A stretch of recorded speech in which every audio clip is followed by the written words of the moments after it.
আসসালামু আলাইকুম, আসাদুল্লাহ বলছি, এমবিবিএস ফোর্থ ইয়ার। তো এটা হচ্ছে দেখতেছেন যে বাংলাদেশের মানচিত্র এবং কি বিশ্বের মানচিত্র। তো আপনারা জানেন যে আমি আসলে কনসালটেন্সি বিজনেসের পারপাসে বাংলাদেশের বিভিন্ন জেলায় গত এই মাসের না হলো 6টা জেলায় আমি গিয়েছি। ঢাকা, বরিশাল, তারপর হচ্ছে ফরিদপুর, রাজবাড়ী, আমাদের নরসিংদী। তো আসলে আমার এই মানচিত্র আসলে আমি মানচিত্রের সঙ্গে ধারণা কম, তো এই মানচিত্র আমার অনেক হেল্প করে। এক একটা আমার এক একটা সফরে, এক একটা বিজনেস পারপাসে যে সফরে যায়, এক একটা শহরে, এক একটা জেলাতে, এক একটা বিভাগে।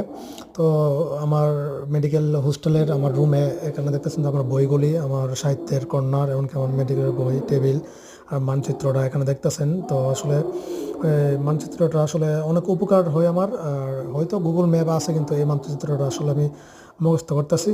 আর এখন আমি আসলে নরসিংদী যাইতেছি একটা ইমার্জেন্সি কাজে। নরসিংদী যাচ্ছি, তো মানচিত্রটা আজকে মাত্র লাগালাম মানচিত্রটা। তো এটা হচ্ছে আমার হোস্টেল দেখতেছেন। তো এই ছিল।